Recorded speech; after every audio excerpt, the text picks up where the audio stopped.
All right, guys, this will be the third time recording this little demonstration because the first two, for some reason, my audio didn't stay, and each one was over 10 minutes long. So here we go again. All right, this is the part of the project that I think is pretty fun, and you'll have a little adventure, a little bit of creativity.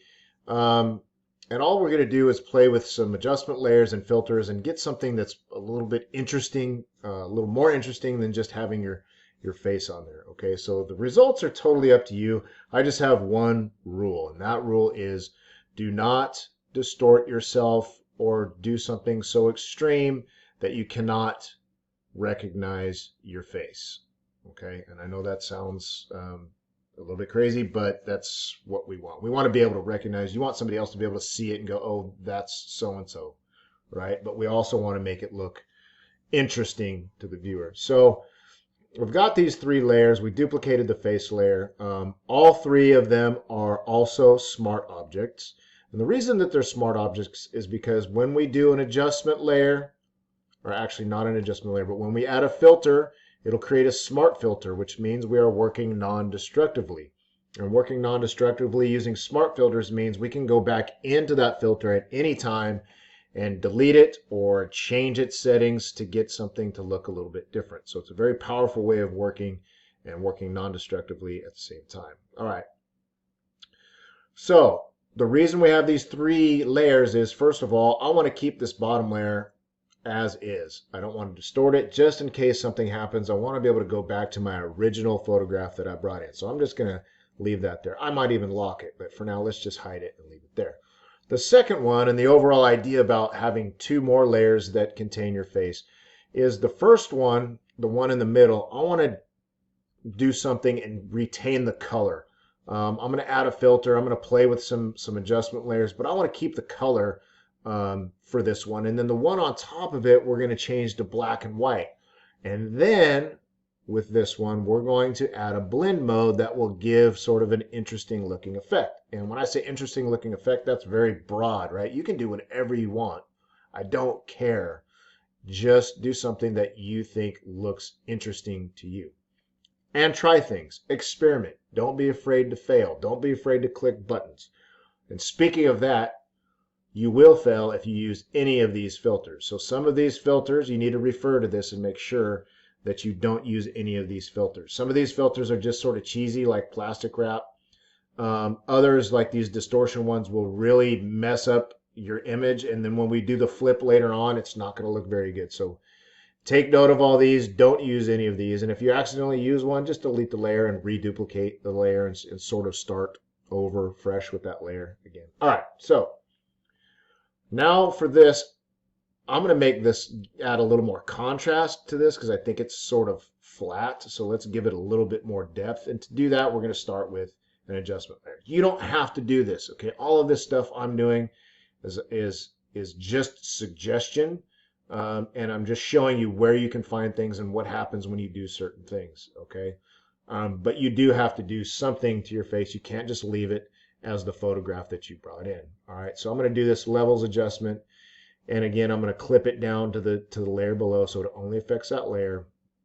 I'm going to add a little bit of darkness to it, and I'm going to bring up my lights a little bit, which should add a little bit of contrast. The second thing I'm going to do is I think I look a little bit too yellow, so I'm going to go in, grab my face layer again. I'm going to add another adjustment layer, and this time I'm going to do a color balance.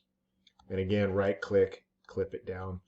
And I don't like the yellow. I might have to add a little bit red. And actually, while I'm on it, you all should be thinking of a color theme that you want to use. Remember, we talked about monochromatic, which is the use of one color or mostly one color and different shades or tints of that color in an image. I'm going to sort of tint my whole work a little bit red because red's my favorite color. And since this is a self-portrait, I might as well do a little bit of red. So you can grab these sliders and go up and down and see what comes up. That's going to add a little bit of red. If I take green away, I'm going to turn it purple. If I add green, it's going to go yellow. So I want to take a little bit away.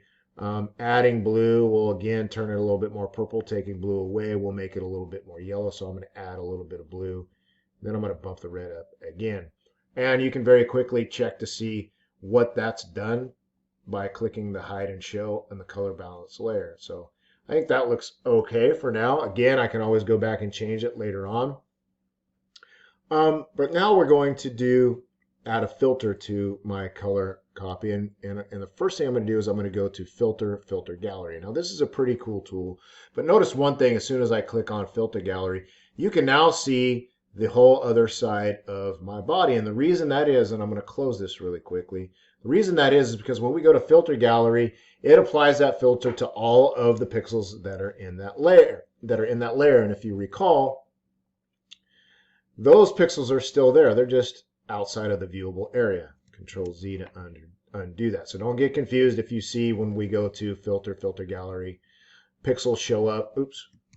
Filter, Filter Gallery. Pixels will show up that aren't in your viewable area, and that's fine. It's not a big deal. So what I'm going to do in Filter Galleries, you have all kinds of options, and each option has its own slider.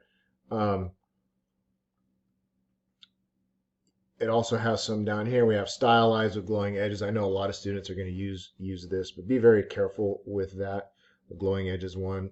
We have textures, stained glass. We can make the cell size really small. We can make the border size a little smaller. That's sort of a weird deal. You can add texture, a lot of different textures.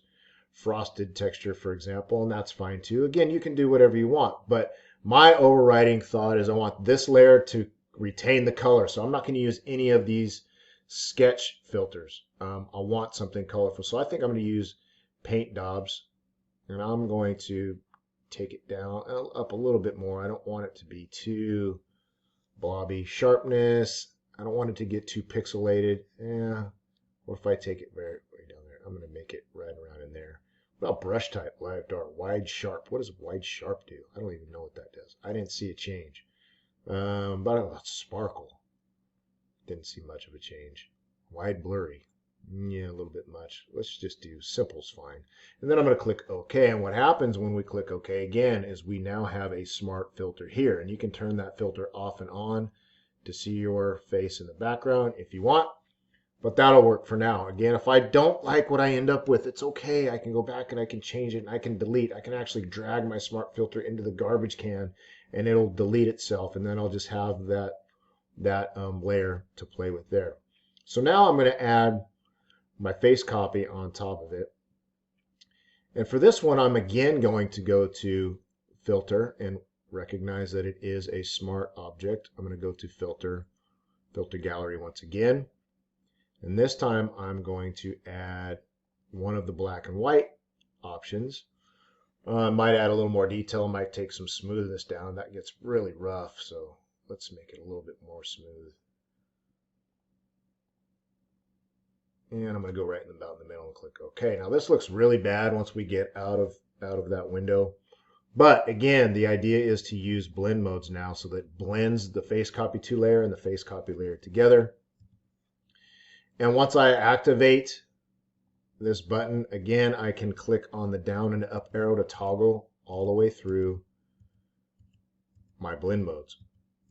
And I'm just looking for something that interests me, and maybe none of them will. Maybe I'll have to do something else. I'm probably not going to invert it like that, do a difference. But know that it's there. That looks a little bit dark. That looks a little bit light. So I'm trying to find something middle of the road, but something that also retains basically the color in my face. So soft light sort of works. Overlay sort of works. I sort of like the overlay because it has these little light highlights. That looks decent right there. One thing that I don't like is it gets really hard-edged pixels in here and it looks really sharp. And I wonder if there's something that I can do to get rid of that. So I'll go over here and I'll hit that off and on. I'll try to figure out which of my layers is causing that. What happens now if I select that layer and I go add a blur to it? And I go blur, Gaussian blur. Well, it'll add it to my smart filters. It'll add the Gaussian blur to it.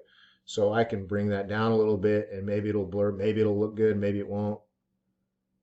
Preview it. Doesn't look like anything's happening. Go to 2.3, preview it. Something subtle is changing. So I'm going to click X. I don't like it. It doesn't do anything for me. What about this? What if I hide and show that? Well, because I have an overlay, it doesn't overlay on anything. What if I blur that? Let's go to Filter, blur, Gaussian blur, what happens now. That's sort of interesting. I'm going to bump that up a little bit. There, I sort of like that. Got rid of some of those pixels. I'm going to click OK. Again, I have filter gallery right here. What if I double click filter gallery? Oh, it goes back to my settings in that filter gallery. I can change that now too if I want. But I'm not. I'm going to click OK. I just wanted to show you that you can go in and change those things. What I really don't like is for some reason my face is super red now. Really bright red. I'm going to go double click on color balance. I'm going to try to take some of that red away. I don't want it to go to total yellow, but you can see as I change that, you can see the effect taking hold. I might take some green off, take that red down just a little bit, maybe take some blue down. And it gets too yellow. Might even add a little bit of blue. And I don't think I changed a whole lot, but you can see there that you can, again, go into levels. You can affect anything you've added to it because we're working non-destructively. Now, in the end, I can do one more thing if I want. I'm going to try this. I'm going to duplicate my face layer, Control Alt J. I'm going to bring this one up to the top, scroll up to the very top, and I'm going to add yet another filter to it, one that I sort of like. It's a little bit cheesy, a little bit overused, but it's called Stylized Oil Paint. And we get some interesting detail, a little bit of movement. Some of it can get too pixelated if you use too much shine. Radius will make it a little bit bigger. I sort of like, let's do a little bit more. Sort of like that. It sort of blocked me out a little bit. Click OK. Now again, I'm going to play with my blend modes. See if anything I like comes up. That's interesting. That's pretty cool right there. Super red though, right?